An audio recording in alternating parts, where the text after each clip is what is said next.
कलयुग, शूद्र और स्त्रियों का महत्व। इसी विषय में महर्षि व्यासदेव ने जो कुछ कहा है वह मैं यथावत वर्णन करता हूँ। सुनो।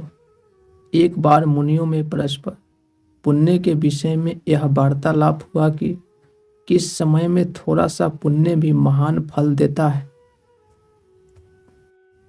और कौन उसका सुखपूर्वक अनुष्ठान कर सकते हैं। वे समस्त मुनि श्रेष्ठ इस संदेह का निर्णय करने के लिए महामुनि व्यास जी के पास यह प्रश्न पूछने गए। वहां पहुंचने पर उन मुनिजनों ने मेरे पुत्र महाभाग व्यास जी को गंगा जी में आधा स्नान किए देखा। वे महर्षिगण व्यास जी के स्नान कर चुकने की प्रतीक्षा में उस महानदी के तट पर वृक्षों के तले बैठे रहे। उस समय गंगा जी में डुबकी लगाए मेरे पुत्र व्यास ने जल से उठकर उन मुनि जनों के सुनते हुए कलयुग ही श्रेष्ठ है, शूद्र ही श्रेष्ठ है, यह वचन कहा। ऐसा कहकर उन्होंने फिर जल में गोता लगाया और फिर उठकर कहा, शूद्र तुम ही श्रेष्ठ हो, तुम ही धन्य हो। यह कहकर वे महामुनि फिर जल में मग्न हो गए और फिर खड़े होकर बोले, स्त्रियां ही साधु है, वे ही धन्य है, उनसे अधिक धन्य और कौन है।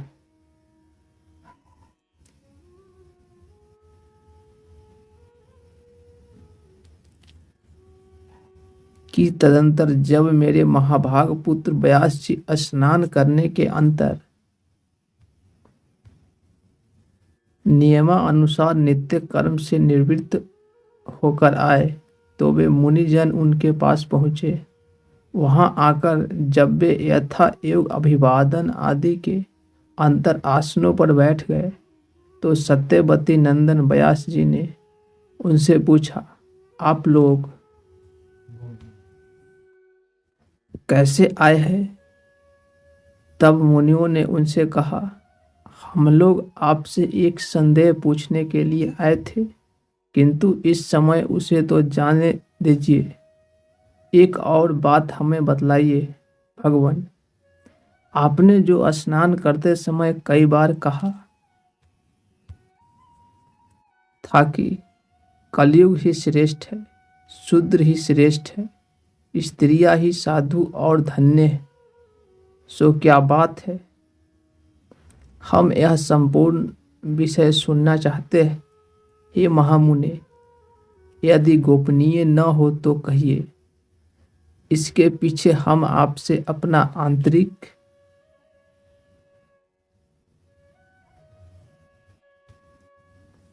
संदेह पूछेंगे। श्री पराशर जी बोले। मुनियों के इस प्रकार पूछने पर व्यास जी ने हंसते हुए कहा, हे मुनि श्रेष्ठ, मैंने जो इन्हें बारंबार साधु साधु कहा था उसका कारण सुनो। श्री व्यास जी बोले, हे भक्तों,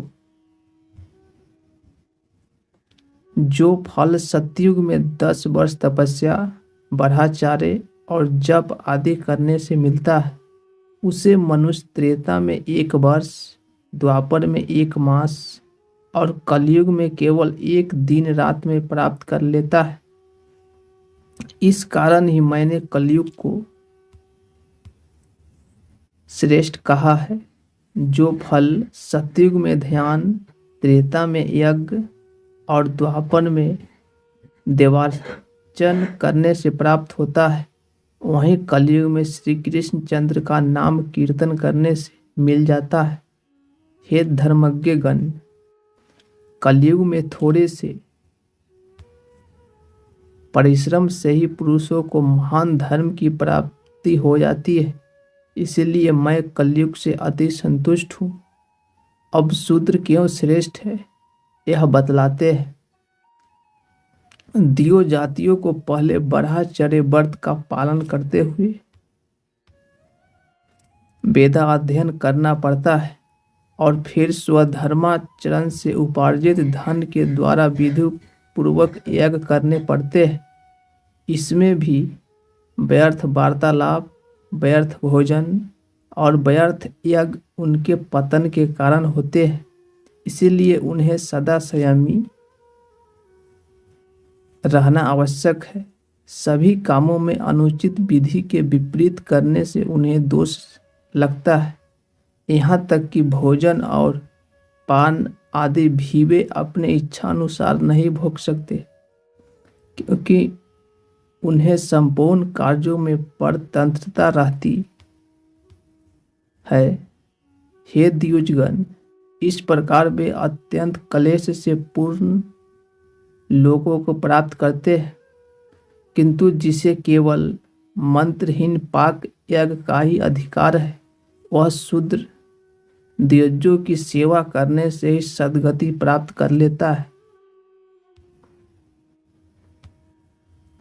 इसलिए वह अन्य जातियों की अपेक्षा धन्यतर है। हे मुनि शार्दूलो, शूद्र को भक्षण अथवा पेय का कोई नियम नहीं है, इसीलिए मैंने उसे साधु कहा है। अब स्त्रियों किस लिए श्रेष्ठ कहा, यह बतलाते हैं। पुरुषों को अपने धर्मानुकूल प्राप्त किए हुए धन से ही सर्वदा सुपात्र को दान और विधि पूर्वक यज्ञ करना चाहिए। इस द्रव्य के उपार्जन तथा रक्षण में महान क्लेश होता है और उसको अनुचित कार्य में लगाने से भी मनुष्यों को जो कष्ट भोगना पड़ता है वह मालूम ही है। इस प्रकार हे द्विज सत्तमो पुरुषगण, इन तथा ऐसे ही अन्य कष्ट साध्य उपायों से क्रमशः प्रजापत्य आदि शुभ लोकों को प्राप्त करते हैं, किंतु स्त्रियां तो तन मन वचन से पति की सेवा करने से ही उनकी हितकारिणी होकर पति के समान शुभ लोकों को अनायास ही प्राप्त कर लेती है, जो कि पुरुषों को अत्यंत परिश्रम से मिलते हैं। इसीलिए मैंने तीसरी बार यह कहा था कि स्त्रियां साधु है। हे विप्रगण, मैंने आप लोगों से यह अपने साधु बात का रहस्य कह दिया। अब आप जिस लिए पधारे हैं वह इच्छा अनुसार पूछिए। मैं आपसे सब बातें स्पष्ट करके कह दूंगा। तब ऋषियों ने कहा, हे महामुनि, हमें जो कुछ पूछना था उसका यथावत उत्तर आपने इसी प्रश्न में दे दिया है, इसीलिए अब हमें और कुछ पूछना नहीं है। श्री पराशर जी बोले। तब मुनिवर कृष्ण द्वैपायन ने विस्मय से खिले हुए नेत्र वाले उन समागत तपस्वियों से हंसकर कहा, मैं दिव्य दृष्टि से आपके इस प्रश्नों को जान गया था, इसलिए मैंने आप लोगों के प्रसंग से ही साधु साधु कहा था। जिन पुरुषों ने गुण रूप जल से अपने समस्त दोष धो डालते हैं, उनके थोड़े से प्रयत्न से ही कलयुग में धर्म सिद्ध हो जाता है। हे द्विज श्रेष्ठो, शूद्रों को द्विज सेवा परायण होने से और स्त्रियों को पति की सेवा मात्र करने से ही अनायास धर्म की सिद्धि हो जाती है।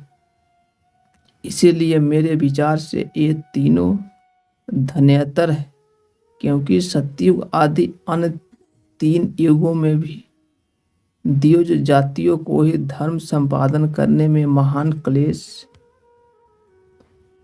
उठाना पड़ता है। हे धर्मज्ञ ब्राह्मणों, इस प्रकार आप लोगों का जो अभिप्राय था वह मैंने आपके बिना पूछे ही कह दिया। अब और क्या करूं? श्री पराशर जी बोले। तदंतर उन्होंने व्यास जी का पूजन कर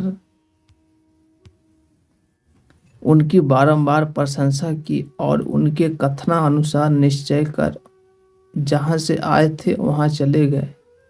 हे महाभाग मैत्रेय जी, आपसे भी मैंने यह रहस्य कह दिया।